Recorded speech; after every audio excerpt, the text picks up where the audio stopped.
মেয়েদের জীবনটা বড়ই অদ্ভুত, তাই না? মেয়েদের নিজস্ব কোনো বাড়ি থাকতে নেই, মেয়েদের নিজস্ব কোনো মতামত থাকতে নেই, স্বাধীনভাবে বেঁচে থাকার অধিকার নেই, সবসময় পরনির্ভরশীল। ঠিক একটা গাছের মতো, তাই না?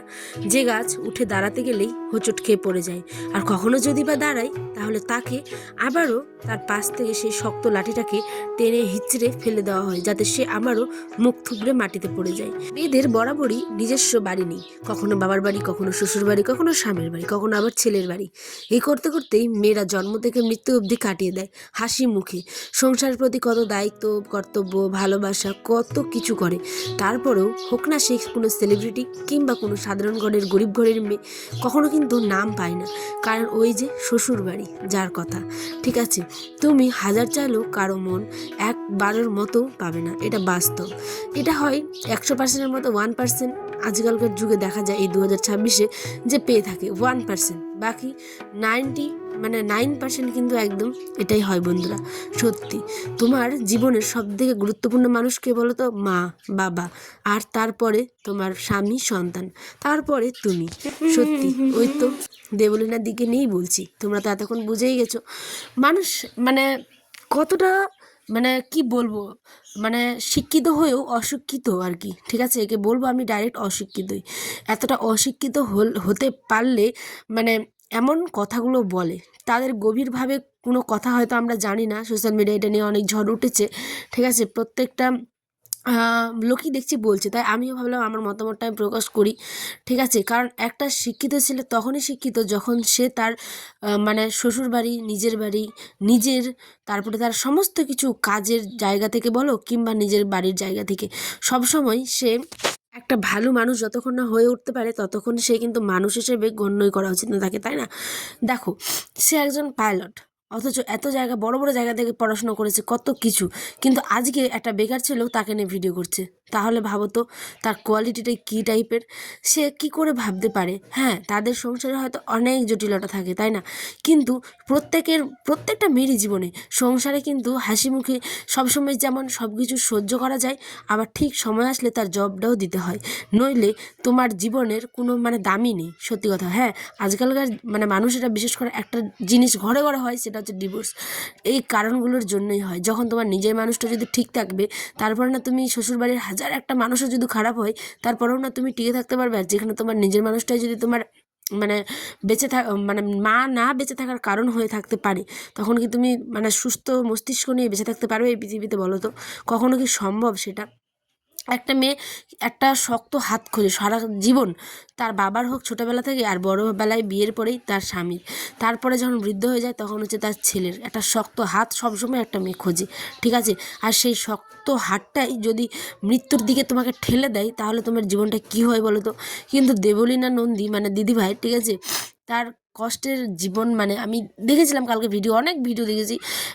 আমি ওর আগে থেকেও গানও শুনি। ঠিক আছে, কিন্তু তার এই ভুল পদক্ষেপটা তার জীবনটাকে কিন্তু শেষও করে দিতে পারতো। এতগুলো ঘুমের ওষুধ খেয়ে কেউ কি বেঁচে থাকতে পারতো বলো তো? কত চিকিৎসার পর, কত কিছু করার পর আজকে সে সূর্যের আলোটুকু দেখতে পাচ্ছে। আর যে মা তার কথা শুনে তো ওই ছেলেটার কথা শুনে প্রভা, ওর কথাটা শুনে আমার তো হাসি পায়। ওর কথা বলতে দেবলীনন্দী যেটা বলেছিল তার বেসিসেই বলছি, কি করে ওর ফ্যামিলি বা ওই বলতে পারে একটা মাকে, হ্যাঁ, যে ওর মা অশিক্ষিত, সুন্দরী না, এটা কি করে বলতে পারে? এটা কতটা কুরুচিকর একটা মানুষ হলে পরে এই কথাগুলো বলে, ভাবো। আমি তো তাদের চিনি না, জানি না। সোশ্যাল মিডিয়া একটা এমনই জিনিস যে প্রত্যেকটা ভিডিও প্রত্যেকটা মানুষ দেখে, বিশেষ করে ওদের একটা সেলিব্রিটি, ওদের কথার বেসিসেই আমি কিন্তু বলছি। ঠিক আছে, যে কতটা কুরুচিকর মানুষের মানসিকতা থাকতে পারে যে এরকম কথাবার্তা বলতে পারে। হোক না সে খারাপ দেখতে, হোক না সে পঙ্গু, হোক না সে অশিক্ষিত, তা বলে কি ওর মা নেই, না ওর বেঁচে থাকার কোনো অধিকার নেই? একটা মেয়ে কখনো পারে তার নিজের জন্মদাতা মাকে এইভাবে ছুঁড়ে ফেলে দিতে শুধুমাত্র তার শ্বশুরবাড়ির কথাই? তোমরা কি পারতে বলো তো? তোমরা নিজের সাথে একবার একবার টাচ করো, কতটা কতটা কষ্ট হতে পারে একটা মেয়ের এই কথাটা শুনে। বিয়ের পরে একটা মেয়ের সব থেকে ভালোবাসার জায়গা হচ্ছে তার স্বামী, তার পরিবার, ঠিক আছে। আর সেইখান থেকে তাকে যদি মেন্টালি টর্চার করা হয় তাহলে কী অবস্থা হয় তোমরা একবার ভাবো তো। সত্যি বন্ধুরা, এই কথাগুলো না বলতে পারলে না আমার বুকটা মানে ভারী হয়েছিল মনে হচ্ছে, বুঝেছো। একটা কথা তোমাদের সাথে আমি শেয়ার করলাম বলে আমার একটু এখন হালকা লাগছে। কান্না করেছি প্রচুর কালকে ভিডিওটা দেখে, মানে রিলেট করছিলাম নিজের সাথে যে ইস কতটা কষ্ট পেলে মানুষ সুইসাইড করতে যেতে পারে, ভাবো। ঠিক আছে, আমি তো মনে করি না আরে বাবা ব্রেকআপ হচ্ছে, এটা হচ্ছে, সেটা হচ্ছে, হতেই পারে, একটা গেলে হাজারটা আসবে, একটা কথার মানে বলছি, ঠিক আছে, একটা গেলে হাজারটা আসবে। সংসারে ঝামেলা হচ্ছে, আজকে ঝগড়া হচ্ছে, কালকে ঠিক হয়ে যাবে। মরে যাওয়াটা কোনো উপায় না, একদমই না। আর তাদের আমি ঘৃণা করি যারা মরে যাওয়ার কথা চিন্তা করে। তোমার জীবনে ঝড় এসেছে, তুমি নিজেকে সাইড করে ভালো মানুষ খুঁজে নাও, জীবনসঙ্গী খুঁজে নাও, তার জন্য মরতে হবে এটা কোনো ব্যাপার আছে নাকি? আমি নিজের এটা পার্সোনাল কথা বলছি তোমাদের। হ্যাঁ জানি অনেকে ভিডিওটা দেখছে, আমি তাদেরকেও বলছি, জীবন কারোর জন্য থেমে থাকে না। তুমি যার জন্য এখন হয়তো অপেক্ষা করছো সে অনেক দূরে চলে গেছে তোমার থেকে, ঠিক আছে। তুমি নিজের জন্য বাঁচো, নিজের মা বাবার জন্য বাঁচো, নিজের ভালোবাসার মানুষকে খুঁজে নাও। যে তোমার জীবনে গেছিলো সে তোমার জীবনে মানে এখন বুঝতে পারি, হ্যাঁ ঠিক আছে, যে তোমার জীবনে গেছিলো সে কখনো তোমার হয়তো ছিল না, এটা তোমাকে মানতে হবে।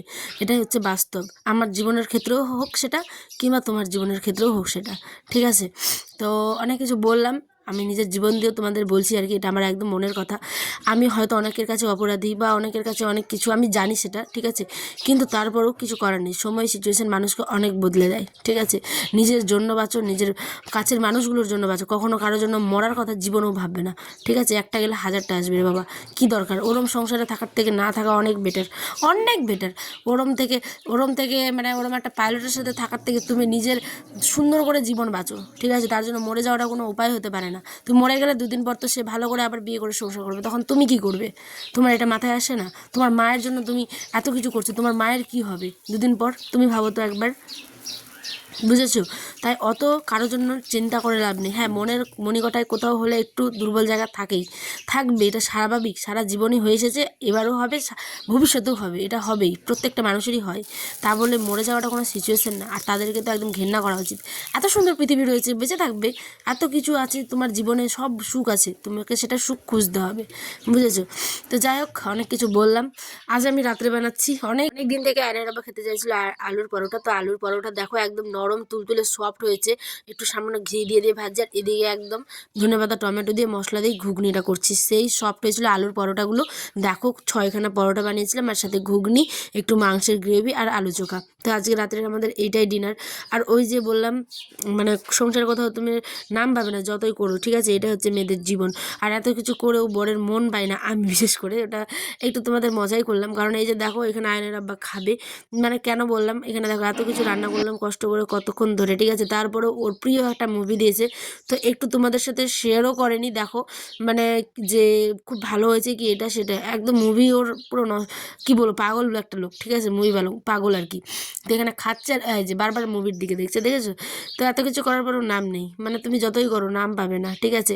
আর তোমাদের দেখাচ্ছিলাম, দেখো কত নরম তুলতুল হয়েছে, দারুণ হয়েছিল খেতে বন্ধুরা, দারুণ। যাই হোক, ওকে আর জোর করবো না, ও এখন খাক, আর আমি ওদিকে খাই। আমার এখনও তো ভিটামিন বি কমপ্লেক্সটা আবার খেতে হবে, কারণ ঠোঁটের গোড়ায় ওই যে হয়ে গেছে সাদা, ওইটা আমার আর জীবনে মনে হয় ঠিক হবে না, কি বলবো, আর ভালো লাগে না। যাই হোক, আলুর পরোটা খেতে দারুণ হয়েছে। আর যদি রেসিপি চাও তাহলে আমি শর্ট ভিডিওতে দিয়ে দিব, তোমরা গিয়ে আমার শর্ট ভিডিওগুলো একটু ভিজিট করে এসো। হ্যাঁ, তো আসি, দেখো একটু ব্লগে, সকালে ভালো থেকো, সুস্থ থেকো, সাবধানে থেকো, আর জীবনে কোনোদিনও মরার কথা ভাববে না। সে যেই প্রতিকূল অবস্থায় তুমি থাকো না কেন, সরে যাবে তবু ভালো। তো আসি, দেখো একটু ব্লগে, সকালে ভালো থেকো, সুস্থ থেকো।